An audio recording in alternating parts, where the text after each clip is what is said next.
A German shepherd puppy dragged an old blanket backward whenever anyone reached for him. A former Navy SEAL gave one calm command and watched the frightened puppy retreat even farther. Then, an elderly seamstress lowered her hand, tapped twice against her knee, and spoke one forgotten name. The puppy rose immediately, revealing that no one had understood what he was waiting for. But the name also carried a dying veteran's promise that no one there knew how to keep. When a blizzard crippled the rescue, the man who trusted control had to risk everything on patience. Where are you watching from today?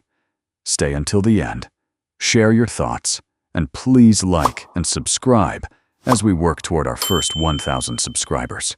The first sound came before daylight. 2 hard strikes of metal against metal behind North Lantern Animal Rescue. Elias Mercer lifted his head from the fuel line beneath the rear awning and listened. Wind pushed loose snow across the service yard of Willow Frost, where low timber houses nearly disappeared beneath winter drifts. Elias had been there since 5:30, checking the rescue center's aging heating system before the next cold front. At 46, the former Navy SEAL trusted pipes and generators more easily than people. Military discipline had left him steady under pressure and convinced that order could solve almost anything. It had also taught him to avoid needing anyone. He volunteered at North Lantern because repairing kennels and splitting firewood required no promises. He could help without becoming attached. That was the arrangement he had made with the place and with himself. The metal struck again. Elias rose and crossed the yard. A red light still glowed on the emergency call panel beside the service gate. Under the narrow roof outside sat a plastic transport crate, dusted with fresh snow. Inside, a young German shepherd pulled a worn blue-gray blanket into the far corner. He was perhaps 12 weeks old, black and deep amber, with oversized paws, one ear leaning outward, and a narrow gold mark beneath his left eye. Half a cup of dry food had been pushed under the blanket. A lightweight leash lay near the door, but each time Elias moved toward the latch, the puppy seized it and dragged it deeper inside. Elias stopped. Elias had never been a military dog handler, and he did not confuse working near K9 teams with understanding frightened puppies. His purpose was simple: get the animal warm, help identify him, and return to the failing heater. Still, the refusal troubled the part of Elias that believed calm authority should settle confusion. "You're safe," he said. The puppy did not growl. He pressed harder against the crate wall and watched Elias's right hand. Elias looked down at the snow. One set of adult boot prints led from the parking area to the gate and back again. Several prints were deeper near the bell, showing that the person had paused there. Whoever brought the puppy had placed the crate beneath shelter, pressed the emergency button, and waited. Elias carried the crate inside. Lorna Beckett arrived from the front office as he set it on the intake room mat. The 59-year-old manager wore a charcoal fleece vest, with red glasses resting on her short, ash-blonde hair. After 17 years at North Lantern, Lorna knew the difference between defiance and fear. "This one is frightened," she said. "Not stubborn. He keeps taking the leash. He keeps what smells familiar and what he can control." Lorna covered 3 sides of the crate with a towel. The puppy's breathing slowly eased. A microchip scanner sounded over his shoulders. The registration appeared under Arthur Vale, 73, a Willow Frost resident who had died 10 days earlier. Nolan Vale was listed as the emergency contact, but both calls to his number ended with a message saying the line could not accept them. "That does not make the puppy ours," Lorna explained. "We post him as found, verify the records, and keep him through the required holding period. Until then, nobody takes him home." The file contained no usable name. By 7, 2 volunteers had arrived. One saw the puppy hide a biscuit beneath the blanket and called him Bandit. The nickname went onto the temporary feeding card. Bandit heard keys touch the counter, a broom fall in the hall, and tires pass over packed snow outside. His head turned toward every sound. But whenever someone called the temporary name, his dark eyes looked beyond the speaker. Elias assumed consistency would solve that. The puppy was moved into a quiet intake kennel with his old blanket. Elias repaired a loose hinge outside the gate, then called the temporary name once. Nothing. He repeated it with more certainty. The puppy watched his hand instead of his face. Lorna noticed. He may know something we do not. Or he has learned that ignoring people makes them stop. That sounds less like a theory and more like experience, Lorna said. Elias did not answer. He reached for the latch. I'll try one simple command. Lorna allowed it with conditions. No reaching over the puppy. No pulling. If he retreated, Elias stopped. Elias entered and faced him directly. The old posture came without thought, feet planted, shoulders level, voice firm but controlled. Come! The puppy did not bark or snap. He folded inward, his belly lowered to the blanket. His back touched the wall. One ear flattened, and his eyes fixed on Elias's open hand, as though the hand mattered more than the word. Elias felt shame arrive before understanding. He had entered believing the puppy needed clearer direction. Instead, his certainty had made the small animal retreat farther. Elias lowered his arm and stepped out. The puppy remained against the wall after the pressure was gone. Some living things did not need a stronger command. They needed proof that a person could stop. Near mid-morning, Margaret Vale entered with a teal basket of repaired blankets. The 76-year-old widow was small-framed but upright, wearing a plum vest over a cream sweater. Her white bob was held by an amber clip, and tortoiseshell glasses hung from a brass chain. Each week, Margaret mended what North Lantern could not afford to replace. She had taken 3 steps into the hall when she looked through the intake room glass. Margaret stopped. The basket slipped from her hand. Spools of burgundy, cream, and blue thread rolled across the floor. Elias moved toward her, but she straightened before he could touch her elbow. Her pale blue eyes stayed on the puppy. That collar, Margaret whispered. Lorna explained the crate at the gate, Arthur's microchip registration, and the unreachable contact number. She did not use the name. Bandit. Grief moved across Margaret's face without breaking her composure. That is Arthur's dog, she said, but that is not his name. The puppy rose at the sound of her voice, though he remained near the back wall. Margaret did not rush toward him. She asked Elias for the low stool from the linen room. Once seated outside the kennel, she placed one hand beside her knee. Her fingers were bent slightly by arthritis, but the movement was precise. She lowered her hand. Then she tapped twice against her trousers. Soft. Deliberate. Marlowe. The puppy's head lifted at once. His left ear rose. His eyes locked onto Margaret's lowered hand. Not with panic, but recognition. Marlowe stepped away from the wall. One pace, then another. He reached the middle of the kennel and sat. No one spoke. Elias watched the space between them. Nothing had crossed it except a name, 2 quiet taps, and the patience he had failed to offer. Margaret steadied her trembling mouth. Arthur taught him that, she explained. My brother could not hear well after his service, so he used his hands. Marlowe watched him for everything. Lorna asked whether Margaret knew why Marlowe had been brought there. Margaret did not. No one had called her after Arthur's death. She had not known Marlowe was gone, or who had driven him through the snow. Marlowe stayed seated, his gaze fixed on her hand, as if he had spent 10 days waiting for someone to speak the language that still belonged to him. By noon, the temporary kennel card had changed. Found German Shepherd puppy, no name. Marlowe ownership, under verification. Later, Lorna opened the exterior camera footage, while Elias stood behind her desk. The image was grainy and pale with snow. A man carried the crate beneath the awning, pressed the emergency bell, and stepped back. He did not leave. For nearly 10 minutes, the man remained outside the fence, turning once toward the road and twice toward North Lantern's lit windows. Only after Elias's shadow appeared behind the service door did the man walk away. Elias stared at the figure on the screen.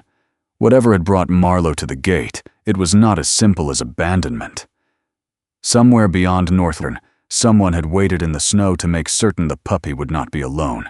By early afternoon, the snow above North Lantern had brightened from gray to white, but the cold had not lifted. Marlowe remained in the quiet intake kennel, with Arthur Vale's old blanket gathered beneath his chest. The temporary card now carried his real name, yet the name alone had not made him easy.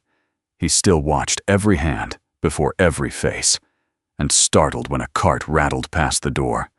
Margaret Vale sat outside the kennel on the low stool, her sewing basket beside her boots. Elias stood near the workbench with a screwdriver in one hand, though he had not turned it in several minutes. Lorna Beckett held Arthur's veterinary record on a clipboard across her knees. Margaret explained that her brother's hearing had faded gradually after his military service. By his 70s, voices across a kitchen or beneath winter wind often dissolved before they reached him. Arthur had never treated the loss as shameful. He simply changed the way he moved through the world. When Marlowe was still living near his mother, Arthur visited the family several times. He taught the puppy to look toward a lowered hand, wait after 2 soft taps, and pause when Arthur closed his fingers. A short whistle meant attention, not obedience. The lessons lasted only a few minutes and were always followed by rest. He did not train Marlowe to perform, Margaret told them. He gave the puppy a way to understand him. Marlowe lifted his head when Margaret tapped once against her knee by accident. She immediately stilled her hand. The puppy watched for a second tap that did not come, then lowered his chin again. That response told Elias more than a long explanation could have. Marlowe had not arrived fully trained. He carried only a few familiar signs, the last reliable pieces of a home that had disappeared. Margaret looked through the bars. A week before Arthur died, he made me promise something, she said. Arthur had asked Margaret to make sure Marlowe never went to someone who believed fear could be corrected by stronger commands. He wanted the puppy placed with a person who respected attention freely given. Margaret had answered yes without asking what the promise might require. Now she stood and reached for the kennel latch. "I will take him home." Lorna rose, not blocking Margaret, but placing herself close enough to stop the door from opening. "We cannot release him today," Lorna said. "The ownership hold has not ended, and we still have not reached the emergency contact." Margaret kept her hand on the metal. "Then when the hold ends, he comes with me." Lorna did not mention Margaret's age. She explained what Marlowe would need in the coming months: structured socialization, several daily walks, safe handling around ice, regular veterinary care, and someone able to manage a frightened dog that might soon weigh more than 70 pounds. Margaret heard every practical word as a verdict. "I have cared for living things longer than some of your volunteers have been alive," she said. Lorna's expression stayed gentle. "That is why I am speaking plainly. Respect does not mean pretending a growing shepherd will remain 12 weeks old." The room became quiet. Elias understood both women. Lorna was protecting Marlowe from a future built on good intentions alone. Margaret was protecting something less visible, the right to decide what her remaining strength was worth. Margaret rose too quickly from the stool. Pain caught her before pride could hide it. Her right hand gripped the chair back, and her breath stopped for half a second. Elias stepped toward her. Margaret released the chair immediately. "Do not," she said, with enough force to stop him. Elias lowered his hands. He had watched injured veterans return home to families who answered every question for them. Those families meant well, yet help sometimes became a room with no door. Men who had led others through danger became silent because everyone around them confused protection with permission. Elias would not do that to Margaret, but he would not offer her a comforting lie. "You should be part of every decision," Elias said. "That is not the same as deciding today that you must carry all of it alone." Margaret turned toward him. Pain had made her face pale, but her eyes remained clear. "You think I cannot do it? I think none of us knows yet what doing right by Marlowe will require." The answer did not soothe her. It did something more useful. It left her dignity intact. Lorna proposed that Margaret remain involved during the legal hold, share everything she knew about Arthur's routines, and help North Lantern understand Marlowe's signals. No one would make a long-term recommendation without informing her. Margaret considered the offer, then sat again. She demonstrated the few signs Arthur had used. A lowered palm invited Marlowe to approach. 2 taps asked for attention. A gently closed hand meant wait.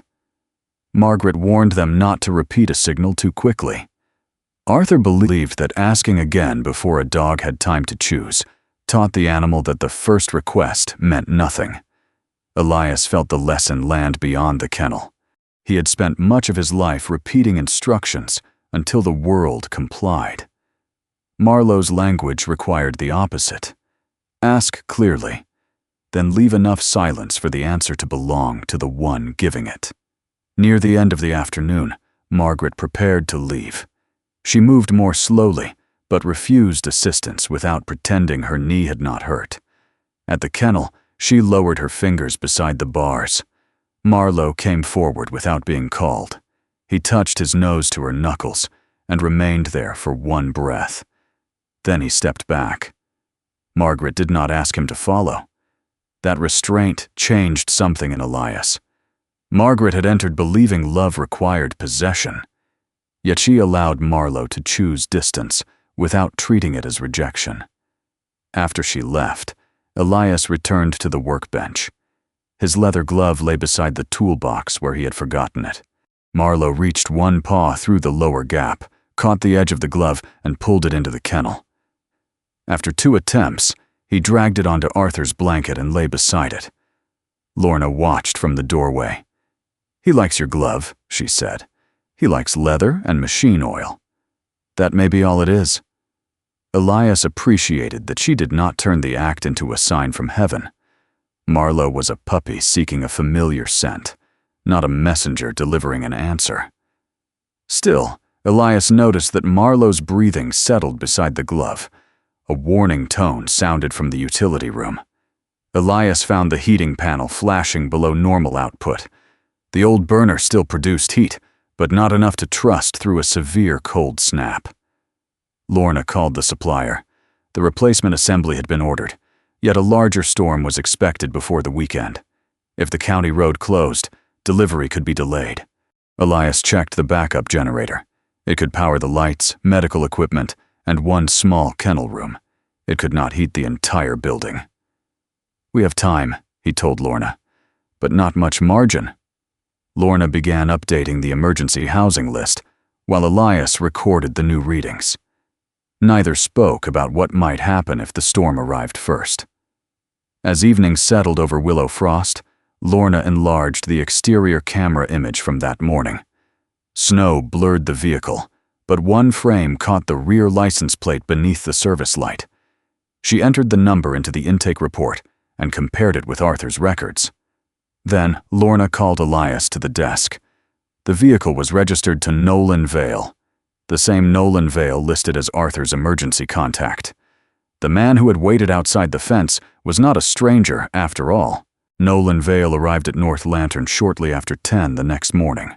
He parked an aging blue station wagon near the service entrance, beneath the same security camera that had recorded him 2 days earlier. Road salt crusted the lower doors, and one rear tire had collected a collar of packed snow. Nolan stayed behind the wheel for nearly a minute. Through the office window, Elias Mercer watched the man place both hands on the steering wheel, lower his head, and draw a breath that did not appear to help. Then Nolan stepped outside, carrying a thick folder against his chest. He was 42, though exhaustion made him look older. His light brown hair had grown unevenly around the ears, and dark circles lay beneath eyes that avoided the windows. He wore a faded blue utility coat with white salt marks along the hem. A brass key turned slowly between the fingers of his free hand. 2 volunteers near the reception desk recognized him from the camera footage. Their conversation stopped. No one accused Nolan aloud. They did not need to. Disapproval had its own silence. Lorna Beckett came from the office and introduced herself. Nolan gave his name, though everyone in the room already knew it. He held out the folder and said it contained Arthur Vale's veterinary records, adoption paperwork, and the documents that had placed Marlowe temporarily in Nolan's care. Lorna accepted the folder without softening the moment or making it harsher. "We need to review everything," she told him, "and we need an honest account of how Marlowe came to our gate." Nolan looked toward the intake hallway. "Is he all right?" "He is warm, eating some, and beginning to respond to familiar signals," Lorna said. "You will see him after we understand the situation." Elias noticed one volunteer glance towards Nolan's salted coat, as though the stains themselves proved neglect. He had seen judgments harden that way before. A single image became a whole man. A pause became guilt. A mistake became character. Elias did not know whether Nolan deserved forgiveness, but he knew the front lobby was the wrong place to decide. He led Nolan to the repair room behind the kennel wing, where shelves held spare latches, fuel filters, and neatly labeled boxes of screws. The room smelled of cold metal and pine shavings. It was private without being comfortable. Nolan placed the folder on the workbench. Elias remained standing. "You had the records," Elias said. "You had the emergency number. You knew Arthur's family. Why did you leave a 12-week-old puppy outside instead of walking through the door?" The question was direct, but Elias kept accusation out of his voice. He wanted facts, not surrender. Nolan stared at the brass key in his hand. "Arthur named me as the temporary caretaker, if anything happened to him," Nolan began. "I thought I could manage it." After Arthur died, Nolan had brought Marlowe to his apartment on the south side of Willow Frost. The lease prohibited animals, but Nolan believed he could keep the puppy hidden until he found another arrangement. The plan lasted less than 2 days. Marlowe cried when left alone. He refused food unless Nolan sat nearby. The apartment elevator frightened him, and every rolling laundry cart in the hallway sent him scrambling backward. On the second evening, the building manager heard barking and gave Nolan a written warning. Another violation could end the lease. Nolan's mother, Elaine, lived 4 blocks away and needed help with medication, meals, and nearly every household task. Her health had worsened during the week of Arthur's funeral. Nolan moved between 2 apartments, carrying groceries, paperwork, and the growing certainty that he was failing everyone.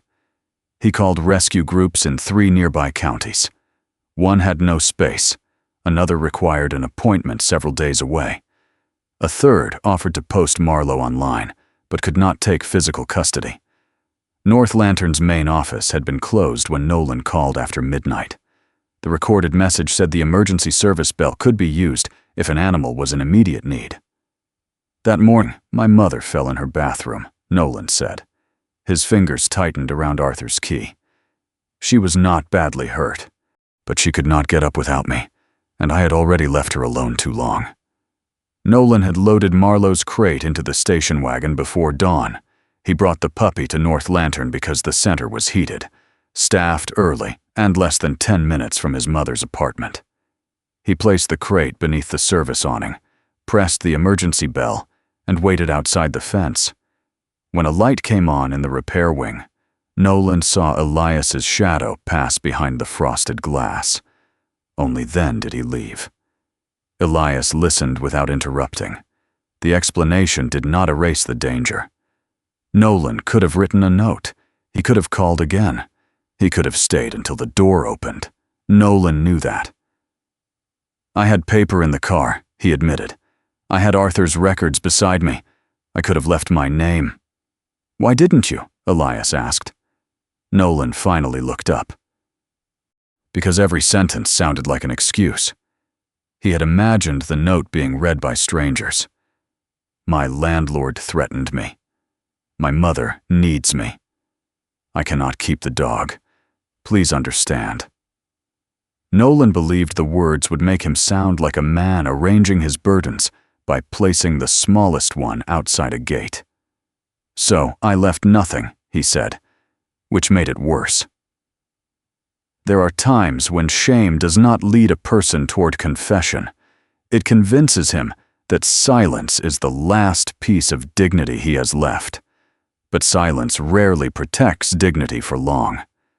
More often, it leaves other people to build the cruelest explanation they can.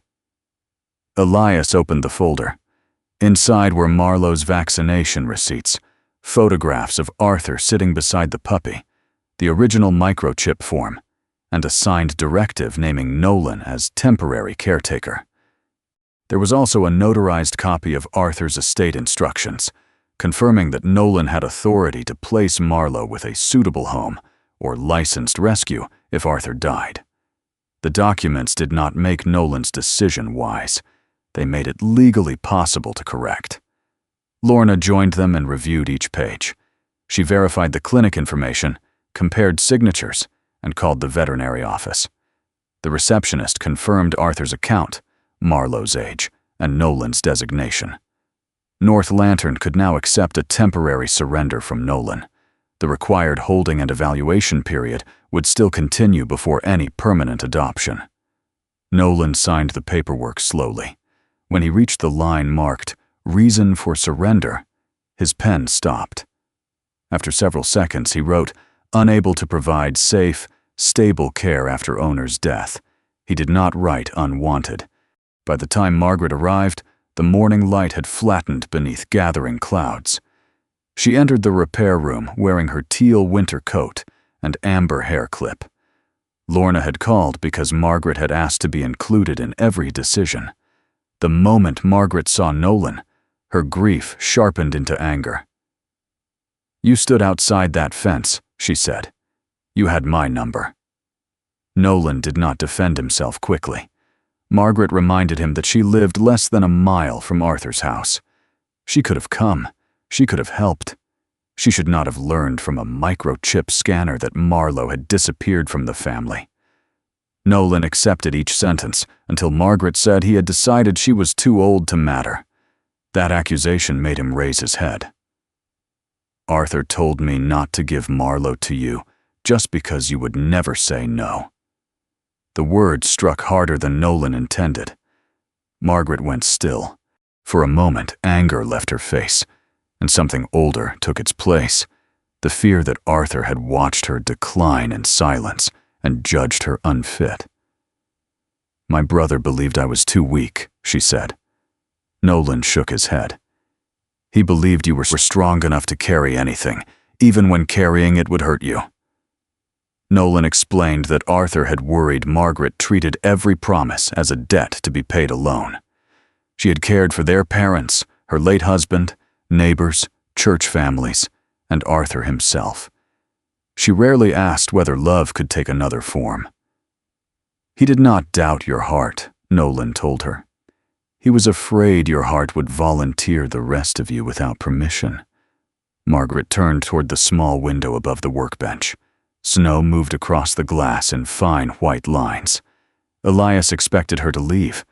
Instead, she placed both hands on the back of a chair and remained standing until her breathing steadied.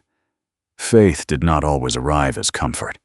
Sometimes grace was simply the strength to remain in a room after the truth had wounded pride. Lorna suggested bringing Marlowe in. The puppy entered on a loose leash, guided by a kennel assistant, who then stepped back. Marlowe paused at the threshold. His eyes moved first to Margaret, then to Elias, and finally to Nolan. Nolan did not call him. Marlowe lifted his nose. The puppy walked forward carefully, following scent rather than invitation. He stopped near Nolan's utility coat and sniffed the cuff. Then he pressed his nose briefly against Nolan's wrist, where the brass house key rested in his palm. Nolan's face tightened. Marlowe placed one front paw on the toe of Nolan's boot. He did not wag wildly. He did not climb into Nolan's lap or erase what had happened. After one quiet moment, Marlowe stepped away and settled beside Elias's chair.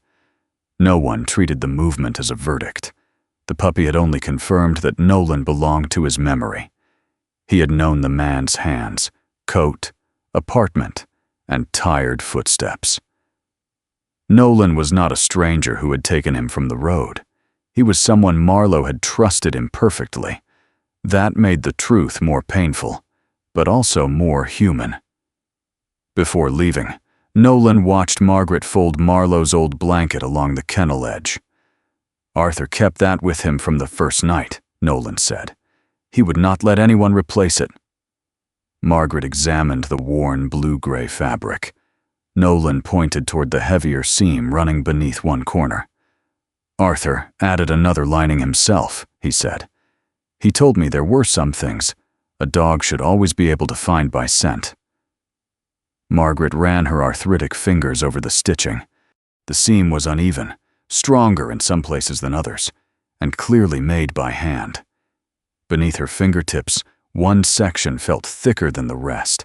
The morning after Nolan signed the surrender papers, Elias Mercer arrived at North Lantern before sunrise and carried no leash toward Marlowe's kennel. Instead, he brought a box of brass screws, a loose hinge, and the wooden folding ruler he kept in his right pocket. Marlowe watched from the back corner of the kennel, curled on Arthur's blue-gray blanket. The German Shepherd puppy's eyes followed Elias's hands as Elias set his tools outside the gate. Elias did not call him. He did not offer food through the bars or lower his voice into the sweet tone volunteers sometimes used when they wanted an animal to trust them quickly. He simply sat sideways on the concrete floor and began repairing the hinge. The position felt unnatural. Elias preferred to face whatever demanded his attention. During his military years, turning partly away from a problem would have seemed careless. Marlowe wasn't a problem. That was the first lesson Elias was trying to learn. The puppy stayed against the wall throughout the repair. When Elias finished, he gathered every screw, folded the ruler, and left without reaching through the gate. Nothing visible had changed, but Marlowe had watched him leave without being asked for anything. On the second morning, Elias returned with the cracked wooden handle from a snow shovel. He sanded the split section near the kennel, while Lorna Beckett completed feeding rounds. Marlowe's breakfast sat untouched near the front of the enclosure. Elias could feel the temptation to turn the bowl into a tool. He could move it closer, tap the floor, or reward each step forward. He did none of those things. He worked the sandpaper along the grain and let the quiet remain ordinary. After several minutes, Marlowe stood. The puppy crossed half the kennel, stopped, and listened to the soft rasp of sandpaper. Elias kept his face turned toward the shovel handle. Marlowe moved again. He reached the bowl, took one piece of food, and carried it back to the blanket. Elias continued sanding. The next time Marlowe approached, he ate 2 pieces beside the bowl, then 4. By the time Elias fitted the repaired handle into place, Marlowe had eaten nearly half his breakfast, while Elias remained in the hallway. Lorna paused at the doorway. "He's making progress," Elias said. "He ate," Lorna corrected gently.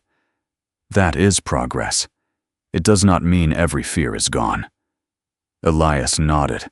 Lorna reminded him that trust did not move in a straight line.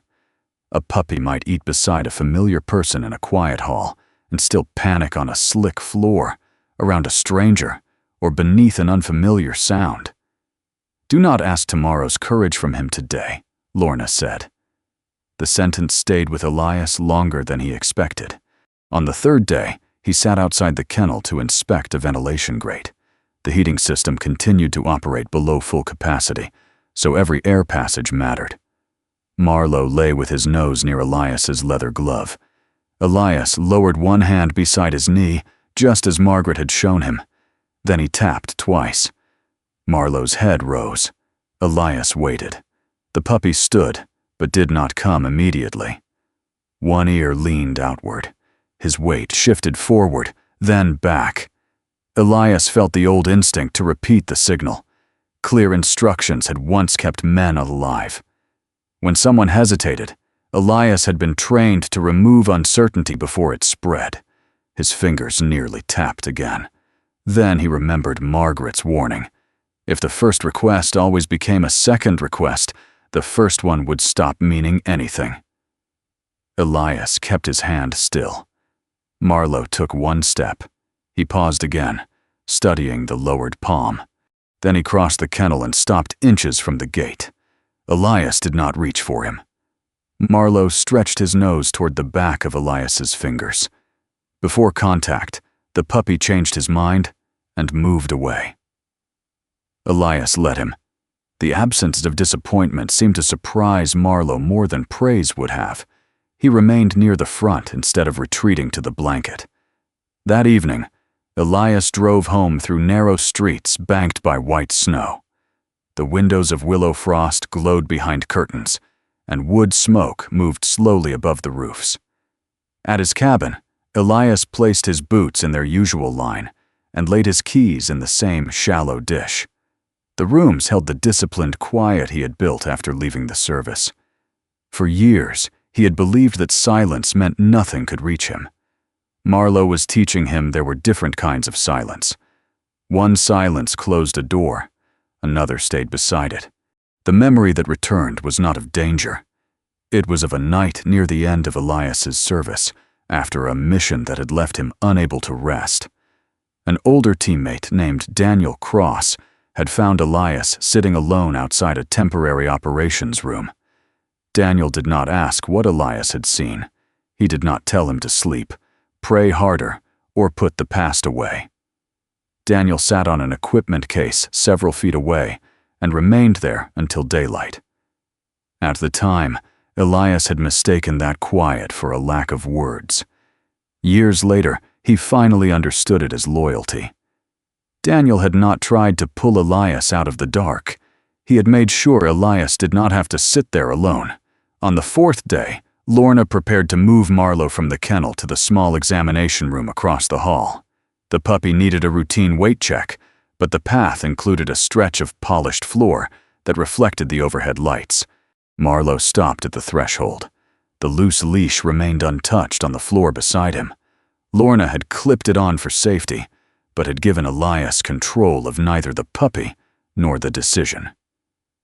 Elias crouched several feet away and turned one shoulder aside. He lowered his palm. 2 taps. Marlowe looked toward the examination room. A metal cart stood near the far wall, still and silent, but its wheels were enough to tighten the puppy's body. Elias waited. A volunteer started to close a door farther down the hall. Lorna lifted one hand, asking for quiet. Marlowe stepped forward. His front paws reached the polished floor, then slid back half an inch. He froze. Elias did not move toward him. The puppy looked at the lowered hand again. One step followed another.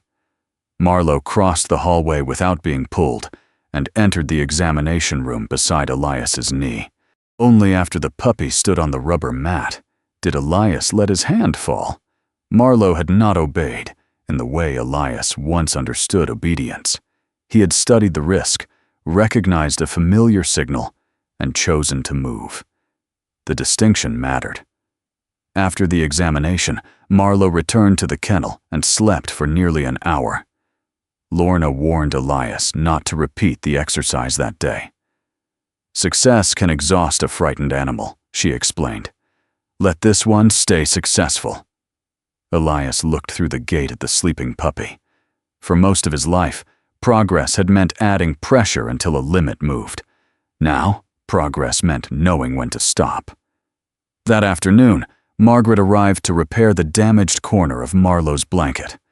Because the puppy relied on its familiar scent, Lorna had refused to place the blanket in the industrial washer. Margaret carried it to the small sewing room and cleaned only the stained areas by hand with warm water and unscented soap. Marlowe rested in a portable pen nearby.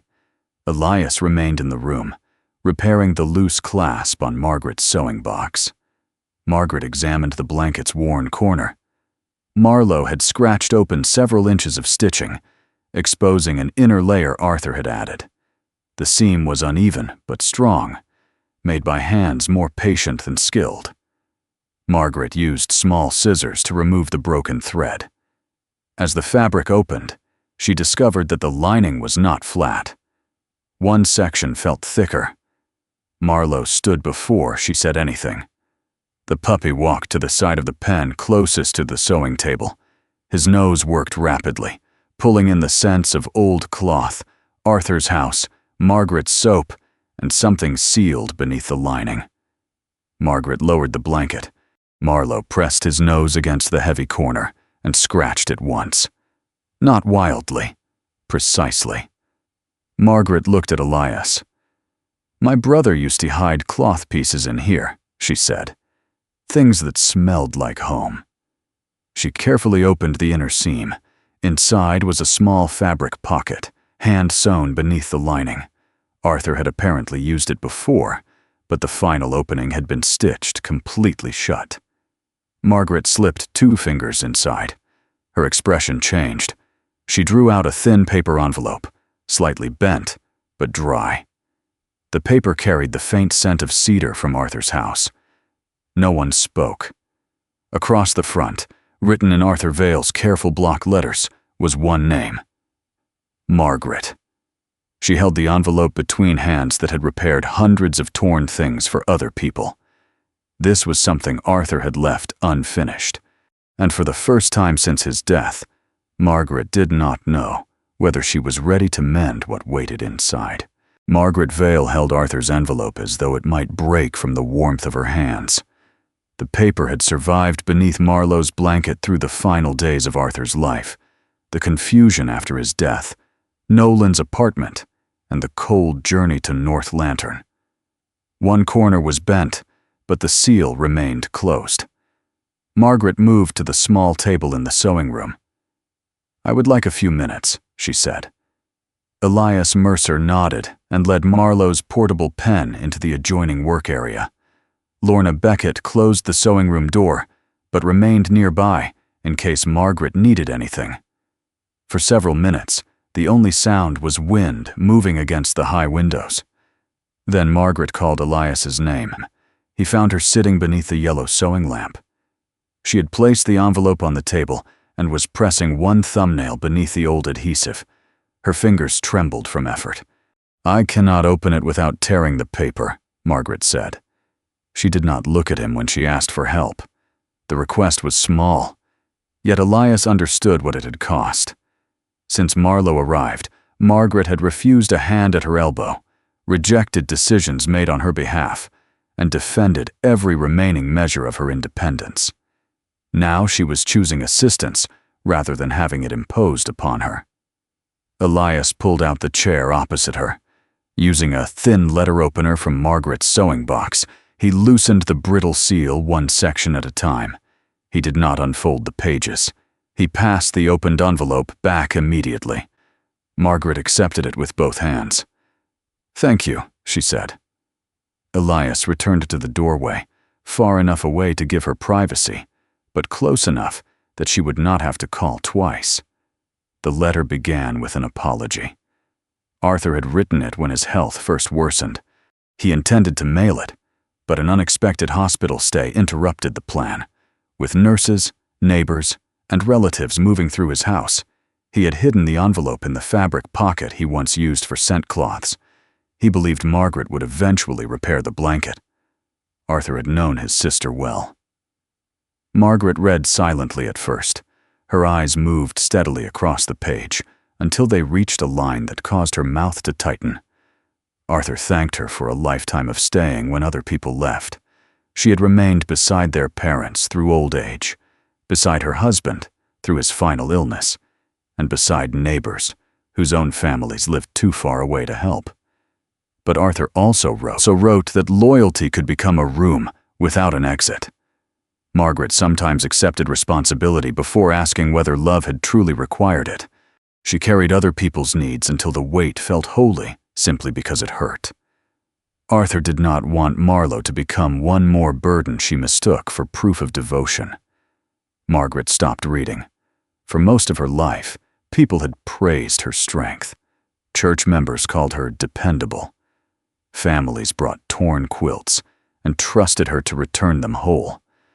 After her husband died, neighbors admired how quickly she resumed cooking, sewing, and helping others. Few had asked whether strength was the only thing Margaret believed she was allowed to offer. Elias remained by the door.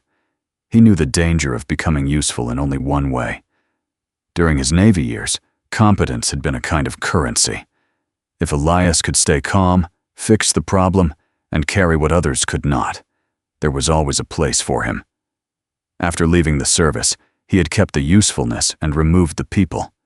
Margaret resumed reading. Arthur wrote that if she could care for Marlowe without harming herself, he would be grateful. But if the dog's size, energy, or needs exceeded what her body could safely provide, she must not call another home a betrayal. The promise was never meant to trap her. It was meant to protect Marlowe from being treated as property, passed from one hand to another. Margaret reached the final page and read one sentence aloud. "Let Marlowe show you which hand no longer makes him step backward."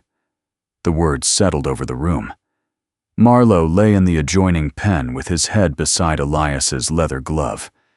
He did not approach the letter or behave as though he understood what the people were deciding. He simply rested near a scent that had become familiar. Arthur's final instruction did not grant the puppy some perfect wisdom. It asked the people around him to pay attention. Margaret turned the page over and discovered a shorter note addressed to whoever eventually cared for Marlowe. Her voice weakened as she read the final line. "Do not teach him that every hand comes to hold him down. Some hands are only there to wait." Margaret removed her glasses. The tears came without drama. She pressed the heel of one hand beneath her eyes, but more followed. She was not crying only because Arthur was gone. She was grieving the fact that her brother had seen the fear she kept hidden beneath good works. He had known that growing older frightened her less because of pain than because of usefulness. Each stiff joint and unfinished task suggested a future in which people might still love her, but no longer need her. Margaret had spent years believing those two things were the same. Elias brought a clean handkerchief from her sewing basket and placed it within reach rather than pressing it into her hand. Margaret took it when she was ready. "My brother knew I would try to keep Marlowe," she said, "even if keeping him meant I could not safely walk him by spring." "He knew you would keep your word," Elias replied.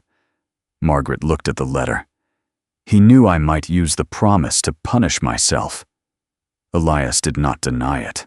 There was mercy in Arthur's letter, but mercy did not always feel gentle when it removed the burden that had given someone purpose.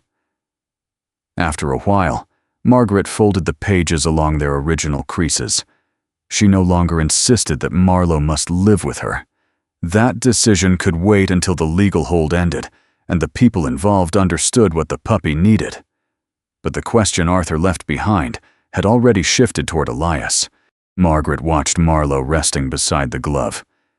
"You have been sitting outside his kennel for 4 days," she said. "That does not make my cabin suitable."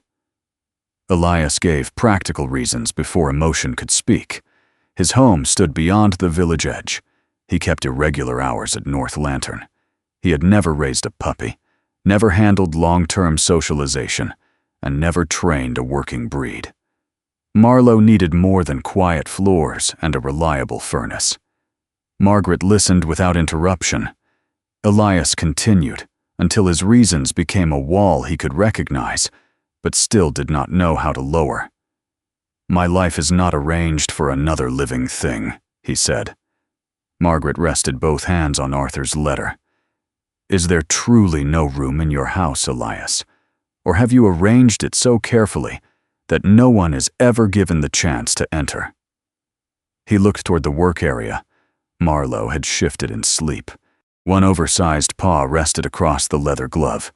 The puppy's breathing remained soft and uneven, still carrying the vulnerability of something young enough to trust before understanding what trust might cost. Elias felt the question reach the part of him that discipline had guarded for years. His cabin had enough floor space. It had a fenced patch behind the woodshed, a working stove, and roads he walked alone every morning. Space was not the problem. The problem was that every bond created something that could be lost. Elias had learned to call that caution. Arthur's letter gave it another name: fear. A gust struck the building hard enough to rattle the sewing room window. The overhead light dimmed, recovered, then dimmed again. Lorna entered with a weather alert open on her phone. The county had closed the northern delivery route after 2 trucks became stuck near the ridge. The replacement heating assembly would not reach Willow Frost before the storm. North Lantern's old system continued to run, but the output had fallen again. Lorna had already activated the emergency plan. Each kennel cart would be checked against the animal list. Travel crates would be placed near the correct rooms. The Willow Frost Community Hall had agreed to serve as temporary shelter if the heating system failed. Elias followed Lorna to the utility room and read the gauges. The burner was still working, but its cycles had become uneven. The backup generator remained ready, though it could protect only the medical wing, lights, and one small kennel room. "How long?" Lorna asked. Elias studied the temperature drop between cycles. "If the line holds, we may get through the night. If the wind takes the secondary power feed, we move everyone." No false comfort entered his voice. Lorna began assigning preparation tasks. Volunteers checked carriers, blankets, medication boxes, and transport routes. Margaret folded Arthur's letter into its envelope and placed it inside her teal sewing box. She did not put it back into Marlowe's blanket. The letter had already finished hiding. Before leaving the sewing room, Elias picked up his glove. Marlowe opened his eyes and watched the movement. Elias hesitated, then placed the glove back beside the blanket. Marlowe lowered his head again. Outside, the wind drove snow across the North Lantern windows until the village lights became faint yellow shapes. The secondary power line flickered once more. This time, the hallway lights went dark for 3 full seconds before returning. In the silence between darkness and light, Elias heard the heating system struggle to restart. The temperature outside continued to fall. The storm reached Willow Frost 3 hours earlier than the county forecast. By 7 that evening, snow was driving sideways across the low windows of North Lantern, erasing the road to the community hall one white layer at a time. Wind pressed against the timber walls with a deep, uneven sound, as though the whole building were breathing under strain. Elias Mercer stood in the utility room with one hand on the heating panel. The secondary power line flickered. The old burner attempted another cycle, coughed once through the pipe, and stopped. For several seconds, there was only darkness. Then the backup generator started beneath the rear awning. Emergency lights came on in narrow amber strips along the hallway. The medical wing regained power. One small kennel room began warming again. The rest of North Lantern did not. Lorna Beckett checked the temperature display and made the decision they had prepared for. "We move them now." No one argued. The volunteers already knew their assignments. Medication boxes had been packed that afternoon. Each travel crate carried a numbered card matching the updated animal list. The community hall stood less than half a mile away, and 2 residents with 4-wheel drive trucks were waiting outside. Preparation did not remove danger. It gave people something useful to do while danger was present. Elias opened the rear loading door only long enough for the first group of crates to pass through. Snow blew inside across the floor and melted beneath boots. Volunteers moved cats first. then smaller dogs, then the animals requiring medication or heated bedding. Lorna stood near the center hallway with her clipboard and called each identification number before a crate left the building. No animal was supposed to move without being marked twice, once at the kennel and once at the door. For the first 20 minutes, the plan held. Then someone rolled an empty metal transport cart toward Marlowe's room. The wheels rattled over the seams in the tile. Marlowe rose from Arthur's blanket before the cart entered the hallway. His ears drew back, and the puppy's body tightened from shoulders to tail. A young volunteer named Caleb opened the kennel and tried to attach the lightweight leash. He moved slowly, but the hook clicked against the collar. Marlowe seized the leash in his mouth and backed into the corner. Caleb stopped at once. "He will not let me clip it," the volunteer said. Lorna looked through the gate. Marlowe was not threatening anyone. He was trying to make distance where the kennel offered none. Another cart rattled past behind them. Marlowe pulled harder on the loose end of the leash and pressed himself against the wall. Elias arrived, carrying a folded blanket and one soft panel used to guide frightened animals without grabbing them. He saw the open travel crate near the door, the cart in the hallway, and Marlowe watching every moving hand. A week earlier, Elias might have stepped inside and believed that urgency justified pressure. The building was losing heat. Vehicles were waiting. Every delay increased the time other animals remained in the cold. But force would not make Marlowe understand where they were going. It would only confirm that fear always ended with someone taking control of his body. Lorna told Caleb to step back. She ordered the nearest cart moved to the far end of the corridor and gave Elias a short window. "If Marlowe cannot come with you," she said, "we use the soft panels and the blanket. We do not chase him, and we do not risk losing him in the hall." Elias understood. Patience in an emergency did not mean waiting without a limit. It meant using every safe second before a more restrictive choice became necessary. He entered the kennel and closed the gate behind him. The room had grown colder. Wind found a gap near the lower window and moved the edge of Arthur's blanket. Elias knelt several feet from Marlowe. He turned his body slightly aside and kept both hands where the puppy could see them. The emergency lights reflected faintly in Marlowe's dark eyes. Elias lowered one hand beside his knee. Then he tapped twice. Marlowe looked at the hand. His gaze moved to the open kennel door, where the travel crate waited beyond the threshold. He looked toward the hallway as another distant wheel struck a floor seam. The puppy trembled. Elias did not repeat the signal. He did not call Marlowe's name again and again. He did not reach for the leash lying between them. He waited. Outside the kennel, people continued moving. Doors opened and closed. Lorna called another identification number. Snow struck the glass. Marlowe took one step. Then he stopped. Elias kept his hand low. The puppy approached far enough to smell Elias's sleeve. His nose touched the fabric near the wrist. Elias slowly turned his palm toward the doorway. Marlowe looked at the opening. Another step followed. When the puppy reached Elias's knee, Elias stood without taking hold of him. The loose leash trailed safely across the floor. Marlowe followed the lowered hand out of the kennel.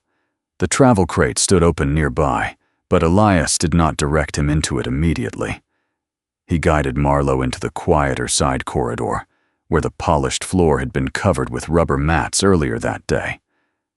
Marlowe walked close to Elias's left leg. The leash did not tighten once. Lorna watched them pass, then returned to the checklist. There was no time for celebration, and that may have helped Marlowe more than praise. He had made a difficult choice. No one surrounded him with noise for making it. Elias led Marlowe toward the rear exit, but the quickest route passed through the repair room. The room was nearly empty now. Toolboxes had been moved away from the windows, and most transport equipment had already gone outside. Only the heavy work table remained, with several storage boxes pushed beneath it. Marlowe stopped in the doorway. Elias gave the forward signal. The puppy did not move. For 1 second, Elias thought the metal cart sound had returned in Marlowe's memory. Then he noticed the difference. Marlowe was not leaning backward. His nose pointed beneath the work table, one ear tilted toward the dark space behind the boxes. Elias checked the hallway. Lorna was urging the final group toward the loading entrance. The temperature display on the wall had dropped another degree. They needed to keep moving. Elias turned toward the exit.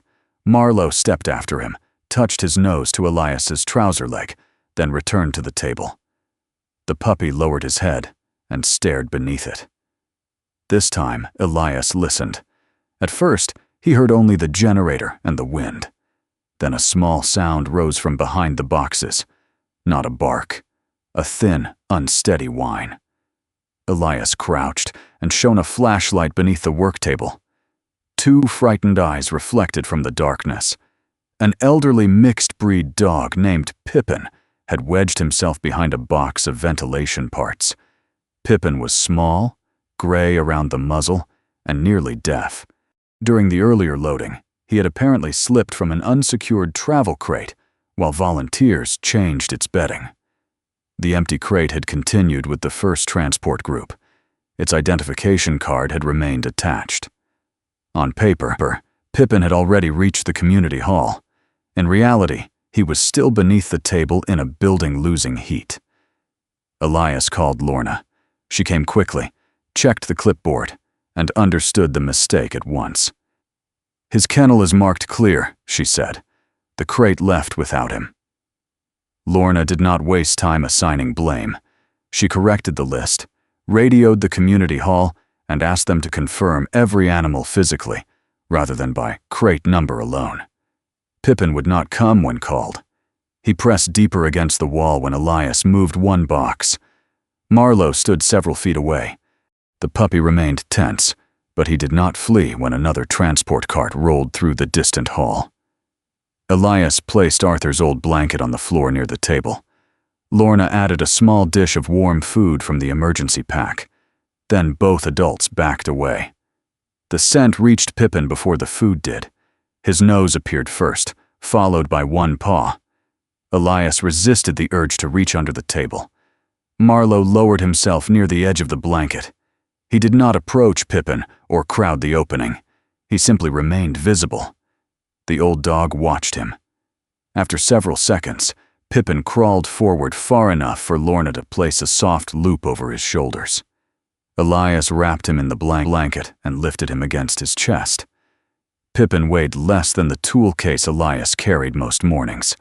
Still, the small body felt like proof of how easily one life could disappear inside a busy plan. Marlowe had found him through sound and scent. But more than that, Marlowe had refused to continue when Elias was prepared to walk past. The puppy's fear had not made him useless. His attention had made everyone safer. They reached the rear loading entrance with Pippin, wrapped securely in Elias's arms, and Marlowe walking beside his boot. The final truck waited with its lights cutting through the snow. Lorna climbed in first with Pippin.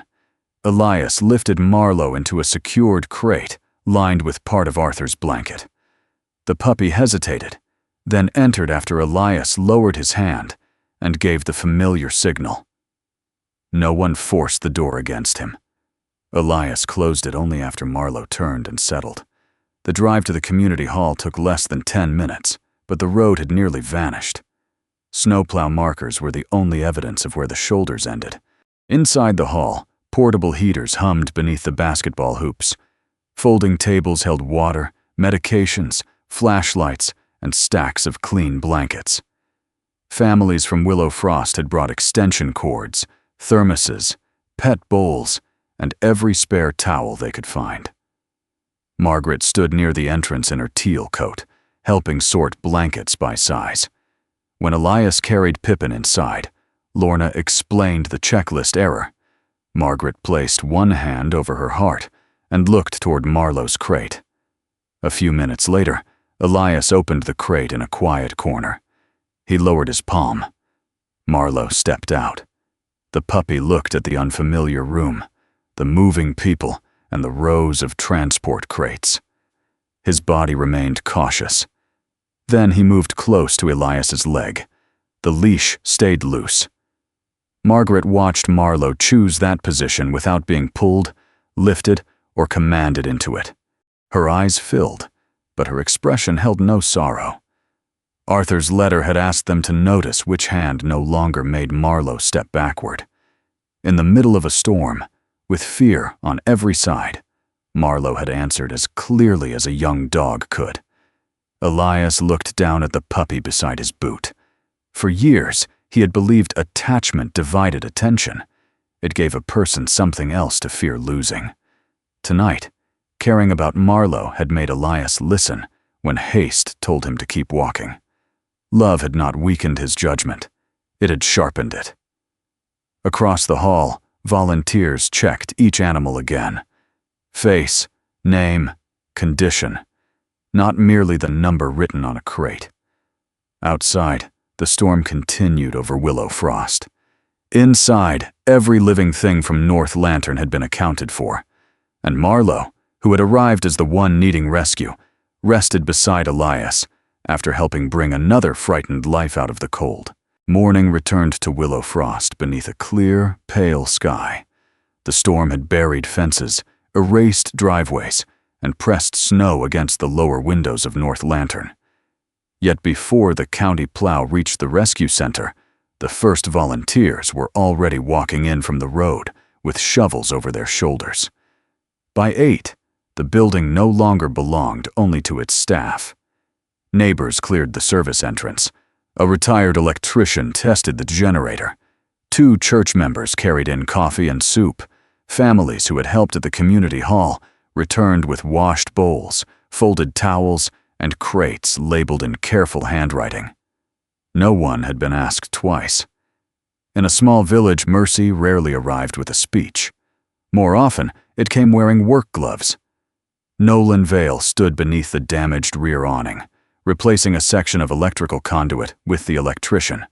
His faded utility coat was zipped to the throat, and Arthur's brass house key still hung from the ring at his belt. Nolan did not try to make his work look like repayment. He could not repair the fear Marlowe had felt in the apartment, or the silence he had left outside the gate. He could only return and do the next responsible thing.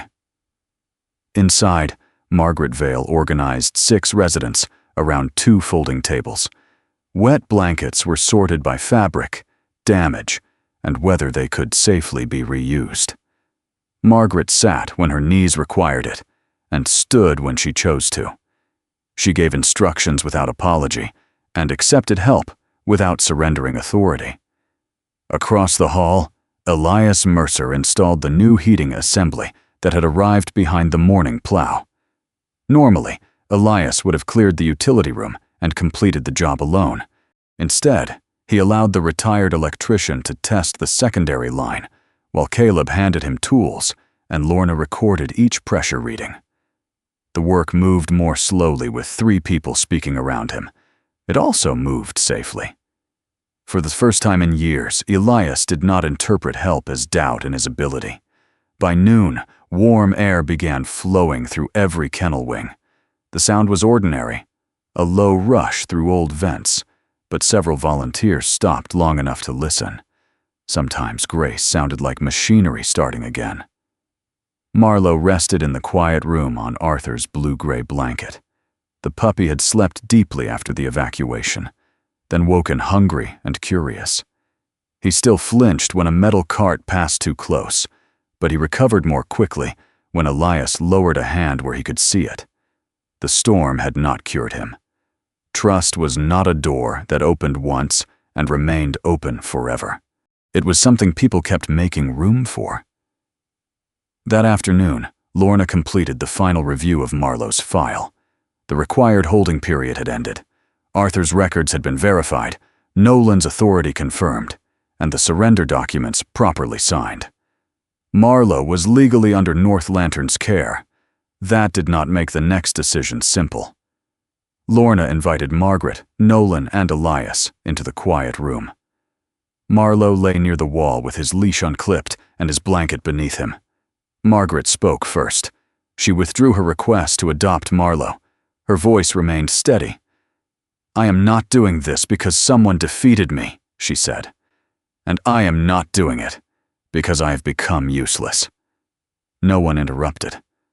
Margaret explained that Arthur's letter had helped her see a difference she had ignored for years. Love could remain faithful without taking every burden into one body. She could be part of Marlowe's life, help preserve his routines, mend his blankets, and visit him without pretending her knees could safely manage a full-grown German shepherd on an icy road. "I can keep the promise," Margaret said, "without keeping the dog." The sentence brought no shame to her face, only relief. Nolan lowered his eyes. He apologized for not calling Margaret when the pressure became too much. He had told himself that silence protected her. In truth, he had not trusted his family to hear an imperfect confession without turning it into judgment. Margaret did not dismiss what he had done. "You should have left your name," she told him. "You should have stayed until that door opened." Nolan accepted both truths. Then Margaret placed one hand over his brass key. "But you came back," she said. "You signed what needed signing. You told the truth when it no longer made you look good." Forgiveness did not make the wrong choice disappear. It allowed responsibility to become the beginning of something better instead of the final word. Lorna turned to Elias. North Lantern had a foster-to-adopt program for animals needing gradual placement. Elias could take Marlowe home for several weeks, while the center monitored feeding, sleep, socialization, veterinary care, and responses to new environments. Margaret and Nolan could visit under a predictable schedule. Lorna would provide training support, and Elias would have the right to say the placement was not working before a permanent adoption was considered. "This is not a test of whether you care enough," Lorna said. "It is a way to find out whether your home and Marlowe's needs can grow together." Elias did not answer. He had repaired the heater, helped move every animal, and learned the beginning of Marlowe's language. None of those things proved he should become responsible for the puppy's entire future. His cabin was quiet because he had designed it that way. A dog would change the floor, the schedule, the mornings, and the places Elias had kept untouched by attachment. Marlowe rose from the blanket. Elias opened the kennel door and placed a new dark green leash on the floor outside. Then he sat beyond the threshold, with his hands resting loosely near his knees. No one called the puppy. No one encouraged him with food or repeated his name. Marlowe approached Margaret first. He touched his nose to her fingers and remained there long enough for her to smile. Then the puppy crossed to Nolan and smelled the cuff of his utility coat. Nolan kept both hands still. Marlowe breathed near the brass key, stepped back, and looked across the room. Elias waited. Marlowe walked through the open doorway and sat beside Elias's boots. The movement did not sign a legal document. It did not promise that every difficult day was over. It was simply the clearest answer a 12-week-old puppy could give. He had chosen where to rest. Elias picked up the leash. "I will try the foster placement," he said. Lorna did not congratulate him as though the story had already reached perfection. She handed him the care folder, vaccination schedule, emergency number, and a list of supplies. Margaret reached into her sewing basket. From beneath several spools of thread, she removed Arthur's old whistle. The small piece of darkened brass hung from a faded blue-gray cord. She placed it in Elias's palm. "I am not giving you Marlowe," Margaret said. "He was never mine to hand over." Elias closed his fingers around the whistle. Margaret explained that Arthur had used one short note only to bring Marlowe's attention back to him. The whistle was not a command to be obeyed without thought. It was a familiar sound that meant a known person was nearby. "You are not replacing Arthur," she said. "You are learning what helped Marlowe feel safe before you met him." That evening, Elias drove toward the cabin with Marlowe secured in a travel crate behind the passenger seat. Arthur's blanket lined the bottom. The new leash lay folded beside it. Marlowe watched the snowy road through the crate door until the motion made him sleepy. The cabin stood beyond the last cluster of Willow Frost houses, where spruce trees gathered close around the clearing. Elias carried the supplies inside first. He placed a water bowl near the kitchen, set the puppy bed beside the stove, checked the fenced yard, and removed anything Marlowe might chew. Then he opened the crate. Marlowe stepped out slowly. He smelled the threshold, the woodpile beside the stove, the legs of the kitchen table, and the strip of cold air beneath the back door. He paused when the refrigerator started, then looked toward Elias before continuing. The house changed without anything being moved. A second set of breathing now occupied its silence. Elias hung Arthur's old whistle on a wooden peg beside the new leash. Memory beside responsibility. Past beside what might come next. Marlowe ignored the expensive puppy bed. He drank, ate part of his evening meal, and carried one piece of food beneath the kitchen table before returning to eat it. Elias wrote the amount in the black notebook Lorna had given him. Then, he crossed out the exact time. Marlowe was not a heating system. The evening did not need to become a report. Before bed, Elias checked the front lock once. He stacked 2 logs by the stove and left a small hallway lamp burning. Marlowe followed him as far as the bedroom door. The puppy circled twice beside Elias's boots and lay down with his head resting across one worn leather toe. Elias bent to move the boots back into their usual line. His hand stopped. For years, order had meant nothing unexpected could remain. Every object returned to its place, every door closed, every attachment kept outside. Marlowe breathed against the boot. Elias sat on the floor. He lowered one hand beside his knee and tapped twice. Marlowe opened his eyes.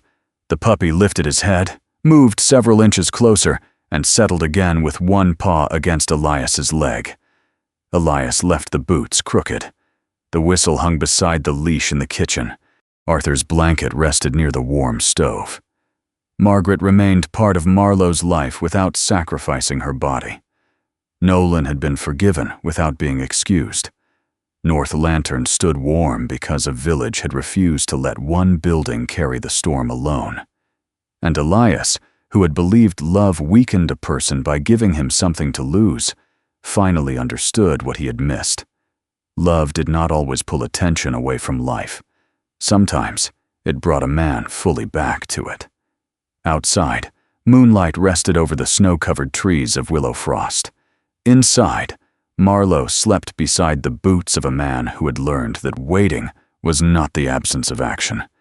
It was how trust found the courage to come home. Sometimes love is not proven by how tightly we hold on, but by whether we are willing to listen, wait, and choose what is truly best for someone in our care. Margaret kept her promise without sacrificing herself. Nolan found forgiveness by returning to responsibility. Elias discovered that trust could never be commanded, and Marlowe reminded them all that a gentle hand can guide a life farther than force ever could. Perhaps someone in your own life does not need you to fix everything today. Perhaps they only need to know you will remain nearby while they find the courage to take the next step. Tell us what Marlowe's story meant to you in the comments. If you believe stories of loyalty, grace, and second chances still matter, please subscribe and join us for the next one. May God give you wisdom to know when to lead, when to let go, and when simply to stay.